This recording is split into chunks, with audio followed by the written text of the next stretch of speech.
உதயம் சவுத் நேர்கள் அனைவருக்கும் அன்பு வணக்கங்கள். இன்று நம்மோடு நேர்காணலில் பேசுவதற்காக பத்திரிகையாளர் திரு சுபேர் அவர்கள் இணைந்திருக்கிறார். வாருங்கள், அவரோடு பேசுவோம். சார் வணக்கம். வணக்கம். அண்ணாமலைக்கும் துணை முதல்வர் உதயநிதிக்கும் ஒரு சண்டை போயிட்டு இருக்குது. அதுல மோடியை எங்க கெட் அவுட் மோடி, கோபேக் மோடின்னு சொல்லி பாருங்க பார்ப்போம் அப்படின்ற மாதிரி அவர் சவால் விட்டாரு. அவர் சவால் விட்ட ஒரு கொஞ்ச நேரத்திலேயே கெட் அவுட் மோடி அப்படிங்கிற ஹேஷ்டேக் பெரிய வைரல் இருக்குது. எப்படி பாருங்க இந்த விஷயத்தை? அகில இந்திய அளவுல இன்னைக்கு 2வது இடத்துல கெட் அவுட் மோடிங்கிற அந்த ஹேஷ்டேக் ட்ரெண்டிங் ஆகிட்டு இருக்கு. அவ்வளவு பேர் இன்னைக்கு அதை ட்வீட் போட்டுருக்காங்க. இது நமக்கு ஒரு காமெடி தான் ஞாபகம் வருது. இந்த வடிவேல் ஏமனால கை வச்சிங்க, என் தலைவன் இருக்காரு, அவர் மேல கை வச்சு பாருன்னு ஒரு கூட்டுறாரு, ஒரு பெரிய ரவுடிய பார்த்தா கடைசியில அவர் மேல ஒரே சைஸா பிடிச்சி நெகிழ்ந்து எழுதிருக்கீங்க அப்படிங்கிற மாதிரி எழுதி விடுறாங்க. சலாக்குன்னு என்ன கூடாதான் அவனுக்கு புது ஐட்டம் எழுதிருக்காங்க அப்படின்னு ஒரு காமெடி இருக்கு. அந்த மாதிரி தான் அவர் வேலைக்கு பாவாங்க உட்காந்து டெல்லியில் உட்காந்து ஏதாவது இந்த இதுல பேசிக்கிட்டு அரசியல் பண்ணியிருந்தாரு. என் தலைவரை தொட்டு பாருன்னா இவங்க இந்தியா அளவில் பெரிய அளவில் கெட் அவுட் பண்ணிட்டு ட்ரெண்டிங் பண்ணிவிட்டாங்க. உடனே இன்னைக்கு என்ன சொல்றாங்க, உனக்கு 24 மணி நேரம் டைம், நாளை காலையில் என்னுடைய ஆட்டத்தை பார் அப்படின்னு பேசிட்டு இருக்கிறாரு. அப்புறம் ஒரு மணி வேலையை போய் தமிழ்நாட்டினுடைய ஒரு துணை முதலமைச்சராக இருக்கக்கூடியவர் 1.5 லட்சம் மக்கள் வாக்களித்து சட்டமன்ற உறுப்பினராக தேர்ந்தெடுக்கப்பட்டவரை தமிழ்நாடு மக்களால் தேர்ந்தெடுக்கப்பட்ட அரசாங்கத்தினுடைய ஒரு துணை முதலமைச்சராக இருக்கக்கூடியவரை ஒரு பொது மேடையில ஒரு கவுன்சிலர் கூட ஆக தகுதி இல்லாத அருகதி இல்லாத ஒரு நபர், மக்களால் தேர்ந்தெடுக்கப்பட்ட ஒரு பிரதிநிதியை, தமிழ்நாட்டு மக்களினுடைய துணை முதலமைச்சரை நீங்க எப்படி பேசுவீங்க? இதுதான் அவங்க அரசியல் நாகரிகமா? அதே வார்த்தையை அவர் திருப்பி பேசுறது எவ்வளவு நேரம் ஆயிருக்கு.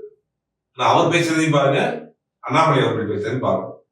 இவர் எவ்வளவு பக்குவப்பட்ட கலைஞரினுடைய வழியில் வந்த, அண்ணாவின் வழியில் வந்த, பெரியாரின் வழியில் வந்த ஒரு நாகரிக அரசியலை தமிழ்நாட்டுல செய்யணும்னு ஆசைப்படுறாங்க, செஞ்சுட்டு இருக்காங்க. அவர் மாதிரி இவருக்கு பேசுறதுக்கு எவ்வளவு நேரம் ஆயிருக்கு. ஆனா இவர் அந்த மென்மையை கடைபிடிக்கிறார், நாகரிகத்தை கடைபிடிக்கிறார். ஆனா அந்த நாகரிகம் அவருக்கு இல்லையே. இதுதான் பரம்பரை அரசியல்வாதிக்கு பஞ்சத்துக்கு வந்த அரசியல்வாதிக்கு உள்ள வித்தியாசம்.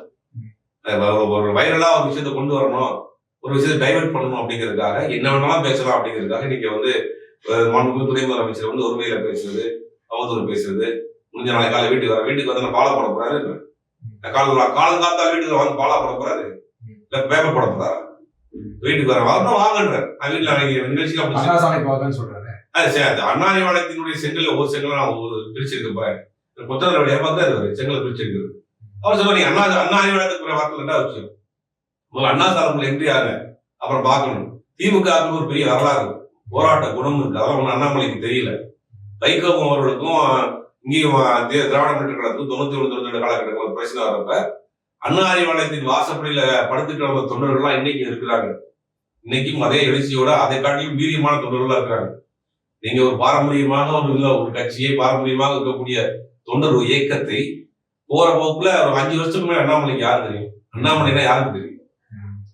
ஏதோ அவரை உருவாக்க அவர் இக்கப்படலை வச்சு உருவாக்குற கோழி குஞ்சு மாதிரி RSS பிஜேபி சித்தாந்தத்தை உருவாக்கி அவரை முதல்ல ஒரு IPS ஆபீசரு, நேர்மையான ஒரு மனிதர், அவர் தமிழ்நாட்டுக்கு சேவை செய்ய வர்றாரு, இயற்கை விவசாயம் பண்றாரு, மோட்டிவேஷனல் ஸ்பீச் பண்றாரு, ரஜினிகாந்த் கட்சி ஆரம்பிக்க போறாரு, அந்த கட்சிக்கு இவர் தான் முதலமைச்சர் வேட்பாளர், அப்புறம் கொஞ்ச நாள் கட்சி துணை தலைவராக இருந்தாங்க, அப்புறம் நீங்க தலைவராக இருக்காரு. நீங்க இவ்வளவு பேசிட்டு இருக்காரு. 5 வருடத்துக்கு முன்னாடி அண்ணாமலை யாருன்னு நமக்கு தெரியாது. 50 வருஷமா திமுக தெரியும். அப்படிப்பட்ட ஒரு திமுகவோட நீங்க நேற்று மோதிட்டு இருக்காரு. இவர்களுக்கெல்லாம் பதவி இருக்கிற வரைக்கும் தான். பதவி இல்லாத பொழுது என்ன ஆகும்? இதே மத்தியில பாஜக அரசு இல்லைன்னா அண்ணாமலைக்கு இருக்கிற இடமே தெரியாது. அப்ப ஆட்சி அதிகாரம் உங்க கையில இருக்குங்கிற ஒரு ஆணவத்துல மக்களால் தேர்ந்தெடுக்கப்பட்ட ஒரு சட்டமன்ற உறுப்பினரை, ஒரு துணை முதலமைச்சரை நீங்க வாய்க்கு வந்தபடி பேசிட்டு நீங்க அரசியல் பண்ணிட்டு இருக்கீங்க. இது அரசியல்ல உள்நோக்கும் இருக்கு. தமிழ்நாட்டுல என்னன்னா 3 மொழி கொள்கையை திணிக்கணும் அப்படிங்கிற ஒரு திட்டமா அவங்க ஒரு வேலை செஞ்சுட்டு இருக்காங்க. புதிய தேசிய கல்விக் கொள்கையை சேர்ந்தாதான் ஸ்ரீ திட்டத்துல பணம், புதிய கல்விக் கொள்கையை நீங்க சேர்ந்தாதான் தமிழ்நாட்டுக்கு வர வேண்டிய 2158 கோடி ரூபாய் ஃபண்டை நாங்க ரிலீஸ் பண்ணுவோம் அப்படின்னு ஒரு மத்திய கல்வி அமைச்சர் மிரட்டுறாரு. இந்த திட்டத்துல சேரலாம் பணம் தர மாட்டேன்றாரு. கல்வி பொதுப்பட்டியல் இருக்கு. ஒரு திட்டத்தை கொண்டு வரணும், ரெண்டு மாநில அரசு மத்திய மாநில அரசு சேர்ந்துதான் அதை முடிவு எடுக்க முடியும். அப்படிங்கும் போது மாநில அரசு எங்களுக்கு வேணாம், நாங்க உங்களை காட்டில இருமொழி கொள்கையில நம்ம உயர்ந்த நிலையில இருக்கிறோம், நீங்க கொண்டு வர மாட்டீங்க அப்படின்னு நாங்க சொல்றோம், அதுக்கு நாங்க பணம் தர மாட்டோம்னு சொல்றது எந்த விதத்துல ஒரு நியாயமான கான்ஸ்டிடியூஷனுக்கு எதிரான ஒரு விஷயத்தை நீங்க பேசிட்டு இருக்கீங்க. இப்ப அதை நோக்கி தன்னிச்சையாக தமிழ்நாட்டுல போராட்டங்கள் ஆரம்பிச்சிருச்சு. பாத்தீங்கன்னா குழந்தைகள் போடுறாங்க, மாணவ கற்பிகள் போராட ஆரம்பிச்சிட்டாங்க. இந்த போராட்டத்தை மடை மாற்றுவதற்காக இடையில இந்த வேலை செய்யறாரு. அந்த போராட்டத்தை போட்டவங்க திமுக காரங்க தான் சொல்றாரு. யாரும் அவங்க திமுக மக்கள் தமிழ்நாட்டு மக்கள் கிடையாதா? திமுக காரணம் போட்டானா அதிமுக காரணம் போட்டானா அவங்க மக்கள் கிடையாது, தமிழ்நாட்டு மக்கள் கிடையாதா? அவங்களுக்கு உணவு இருக்காதா? இல்ல ஒரு கட்சி சேர்ந்தது வந்து எப்படி மக்கள் செஞ்சாலும் நம்ம எப்படி பார்க்க முடியும்? ஏன்னா அவங்களும் தமிழ்நாட்டை சேர்ந்த மக்கள் தானே அவங்க. திமுக காரணம் எல்லாருமே திமுக காரணம் போல மாட்டோம், எல்லாருமே திமுக காரணங்களா? யார் பொதுமக்கள் யாரும் இல்லையா? இல்லன்னு சொல்றாரு இவரு. யாரு இவர் சொல்லுவாரு, இவர் சொல்ற எல்லாமே பொய்ங்கிறது அப்பப்ப எடுத்து போட்டே இருக்காங்க. அந்த பிஎம்சில வந்து முழுக்க மத்திய அரசு தான் ஃபண்ட் கொடுத்துருந்தாரு அந்த ஸ்கூலுக்கு. கடைசியில் உள்ள போய் பாக்குறப்ப 60-40% தமிழ்நாடு அரசு கொடுக்குது. அப்ப இவர் சொல்றது எல்லாமே தவறான விஷயங்கள் டேட்டா பதிவு பண்றாரு அப்படிங்கிறது அப்பப்ப அந்த ஃபேக்ட் செக் யூனிட் கண்டுபிடிச்சு போட்டே இருக்காங்க. ஒவ்வொரு விஷயத்த மாட்டிட்டே இருக்கிறாரு. அப்ப என்னன்னா இந்த பிரச்சனை இப்ப தமிழ்நாட்டுல பூதகரமா அடிச்சிருக்கு. தமிழ்நாட்டில் இருக்கக்கூடிய எல்லா கட்சிகளும் ஒரு அணியில் திரண்டு, அதிமுக அவர்களும் திமுகவும் அதிமுக விசிக எல்லா கட்சிகளுமே ஒரு அணியில இருமொழி கொள்கை தான் எங்களுடைய நிலைப்பாடு. நீங்க அது எந்த வடிவில் வந்தாலும் சரி, எத்தனை இடைஞ்சல் கொடுத்தாலும் சரி, எத்தனை மிரட்டினாலும் சரி, நாங்க எதுக்கு பணிய மாட்டோம்னு அத்தனை கட்சியும் ஒன்றிணைந்து நிற்குது. இன்க்ளூடிங் பாஜக கூட்டணியில் இருக்கக்கூடிய பாமக முதற்கொண்டு. இது வந்து ஒரு பெரிய அளவுல இஷ்யூவா போயிட்டு இருக்கு. மத்திய அரசு நோக்கி பெரிய இஷ்யூவா போயிட்டு இருக்கு, மத்திய அமைச்சர் நோக்கி பெரிய இஷ்யூவா போயிட்டு இருக்கு. அப்ப வந்து இதை கையில் எடுத்து திமுக பெரிய அளவுல கொண்டு போறாங்க அப்படின்னு தெரிஞ்ச உடனே இதை வடைமாற்றுவதற்காக ஒரு முதலமைச்சரை ஒரு தரம் தாழ்ந்த பேச்சை வந்து இன்னைக்கு பொதுவெளியில பேசிட்டு இருக்கிறாரு. இந்த அரசியலை தமிழ்நாட்டு மக்கள் ரசிக்கப்பட்டாங்க. இப்ப நீங்க எவ்வளவு பேசக்கூடியவர் அண்ணாமலை ஒரு கவுன்சிலரா கூட ஒன்றும் ஆக முடியல. அவர் பல தேர்தல் நிக்கிறார், சட்டமன்ற தேர்தல் நிக்கிறார், நாடாளுமன்ற தேர்தல் ஒரு கவுன்சிலரா கூட ஆக முடியும். இந்த மாதிரியான பேசக்கூடிய நபர்களை தமிழ்நாட்டில் அப்படியே ஒரு ஓரமா தான் வச்சுப்பாங்க. அந்த லிஸ்ட் தான் அண்ணாமலையும் சேர்ந்துருக்காரு. அண்ணாமலை என்ன சொல்றாருன்னா, திமுக காரர்களே ஏராளமான ஒரு சிபிஎஸ்இ ஸ்கூல்ல நடத்தக்கூடியவங்க இருக்கிறாங்க. திருமாவளவர்கள் கூட வந்து பூஸ்டார் ஒரு சிபிஎஸ்இ ஸ்கூல் நடத்துறதாகவும், அங்க வந்து தமிழ் சொல்லிக் கொடுக்கப்படல அப்படின்னு அவர் ஒரு சில விஷயங்களை சொல்றாரு. அதை எப்படி பாக்குறது? இதுக்கு முன்னாடி மத்திய அரசு நடத்தக்கூடிய கேந்திர வித்யாலய பள்ளிகள் தமிழ்நாட்டில் 1000க்கும் மேற்பட்ட பள்ளிகள் இருக்கு. மத்திய அரசுடைய நேரடி கண்ட்ரோல் இருக்கக்கூடிய, மத்திய கல்வி அமைச்சகத்தின் கண்ட்ரோல் இருக்கக்கூடிய கேந்திர வித்யாலய பள்ளிகள் தமிழ்நாட்டில் இருக்கு. அதுல 60 சமஸ்கிருத ஆசிரியர்கள் இருக்காங்க, 100 இந்திய ஆசிரியர் இருக்கிறாங்க. தமிழ் ஆசிரியர்கள் ஒருத்தர் கூட கிடையாது. மத்திய அரசு நேரடி கண்ட்ரோல் இருக்கு. இப்ப நீங்க வந்து தமிழ்நாட்டுல படிக்கக்கூடிய தமிழ் மாணவர்களுக்கு தமிழ் ஆசிரியர்கள் கிடையாது. நீங்க தமிழ் ஆசிரியர்கள் நீங்க எங்க போய் படிக்கிறீங்க? அது ஒரு பக்கம் இருக்கும். இப்ப சிபிஎஸ்இ பள்ளிகள் நடத்துறாங்க, ஏன் நடத்தவே கூடாது? சட்டவிரோதமான இதா மத்திய அரசு அனுமதி கொடுத்து தான் பள்ளிக்கூடம் நடத்துறாங்க. இவங்க யாரும் பள்ளிக்கூடத்துக்கு எதிரான போராட்டம் பண்ணல, ஒரு மொழியை திரிக்காதான் போராட்டம் பண்றாங்க. இது ரெண்டு வித்தியாசத்தை புரிஞ்சுக்கணும். அப்படியே இது ரெண்டையும் மிஸ் பண்றாரு. வேற அரசியல் பண்றது இதுல லாஜிக் இருக்கா? ஒரு தனியார் பள்ளிக்கூடம் நடத்துறாங்க அப்படின்னா வசதி உள்ளவங்க பணம் கட்டி தனியார் பள்ளியில படிக்கிறாங்க, வசதி இல்லாதவங்க அரசு பள்ளியில படிக்கிறாங்க. அங்க என்ன தேவைப்படுற மொழியை கத்துக் கொடுக்குறாங்க. இதே அரசு பள்ளியில படிக்கக்கூடிய மாணவர்கள் தேவைப்படுறப்ப இன்னொரு மொழியை கத்துக்கிறாங்க. இருக்கா இல்லையா? இல்ல யாருக்காவது தடை இருக்கா? கத்துக்கிறது தமிழ்நாட்டை தடை பண்றாங்களா? பிரெஞ்சு மொழி கத்துக்கிறாங்க, ஜப்பானீஸ் கத்துக்கிறாங்க, கொரியன் கத்துக்கிறாங்க, ஜெர்மன் கத்துக்கிறாங்க. தமிழ்நாட்டுல தேவைப்படுகிற பட்சத்தில் அது வேலை வாய்ப்பு இருக்குன்னா அந்த மொழியை கத்துக்கிறாங்க. ஜப்பானிய மொழி கத்துக்கிட்டு தமிழ்நாட்டில் உட்காந்து ஜப்பான்ல கிளாஸ் எடுத்துட்டு இருக்கான் நம்மளால. ஜெர்மன் கத்துக்கிட்டு ஸ்காலர்ஷிப் வாங்கி ஜெர்மன்ல படிக்கிறான். ஹிந்தி கற்றுக்கிட்டு நான் போய் பீகார்லயும் ஊபிலையும் போய் பாடி வைக்க முடியும்? எனக்கு தேவையில்லை அந்த மொழி. அந்த மொழி நான் கஷ்டப்பட்டு ஒரு மொழியை கத்துக்கிறேன் அப்படின்னா எனக்கு ஏதாவது பயன் இருக்கா? இல்ல இதைத்தானே அவங்களும் சொல்றாங்க. ஏன்னா மும்மொழி கொள்கைங்கிறது வந்து வெறும் ஹிந்தி கிடையாதுங்க. தமிழ் தாய்மொழி கல்வி ஒண்ணு, ஆங்கிலம் அதுக்கப்புறம் தான் இந்த மொழி. அதாவது எந்த மொழினாலும் படிச்சுக்கலாம், மலையாளம் இருந்தாலும் சரி, எந்த மொழியா இருந்தாலும் படிச்சுக்கலாம். அது ஹிந்தின்னு இல்ல அப்படிங்கிற மாதிரி சொல்றாங்க. இப்ப அதுதான் அவங்க நாசுக்காக வந்து விஷத்துல வந்து எப்படி சர்க்கரை தடவை கொடுப்பாங்க இல்லையா? அதுதான் அவங்க அந்த வார்த்தை. இது நிறைய பேர் புரியாம இதுக்கு சப்போர்ட்டும் பண்றாங்க. நீங்க வந்து தமிழ்நாட்டில் இருக்கக்கூடிய மாணவர்கள் வந்து 3வது மொழியாக வந்து ஏதாவது கத்துக்கலாம் இல்லையா? இப்ப அரசு பள்ளியில படிக்கக்கூடிய மாணவர்கள் 2 மொழி கத்துக்கிறாங்க, தனியார் பள்ளியில படிக்கக்கூடிய மாணவர்கள் 3-4 மொழி கத்துக்கிறாங்க. 3-4 மொழி கத்துக்கிறாங்க அப்படின்னா அவங்க வேற ஒரு மொழி கத்துக்கிறாங்க. ஜெர்மன் கத்துக்கிறான், பிரெஞ்சு கத்துக்கிறான், தேவைப்பட்டாதான் ஹிந்தி கத்துக்கிறாங்க. அந்த வாய்ப்பு வந்து நீங்க வந்து அரசு பள்ளியில் படிக்கக்கூடிய மாணவர்கள் யாரு? இளைய உரிமையில மக்கள் படிக்கக்கூடிய மாணவர்கள். அங்க 3வது மொழியாக வருகிற பொழுது அரசு பள்ளியில வந்து ஆசிரியர்கள் தட்டுப்பாடு ஏற்படும். உதாரணத்துக்கு இப்ப ஏற்கனவே சொன்ன கேந்திர வித்யாலய பள்ளிகள்ல நேரடியாக நடத்தக்கூடிய பள்ளிகள். இப்ப அரசு பள்ளியில 3வது மொழியாக ஒரு இந்திய மொழிகள்ல ஏதாவது மொழி வச்சுக்கலாங்கிறாங்க. ஆங்கிலம், தமிழ், அப்புறம் இந்திய மொழிகள் ஏதாவது ஒரு மொழி கத்துக்கலாம், தேர்ட் ஆப்ஷன்ஸ் கொடுக்குறோம் அப்படிங்கிறாங்க. இப்ப இந்திய மொழிகள்ல தமிழ்நாட்டுல உதாரணத்துக்கு சென்னையிலே எடுத்துங்க.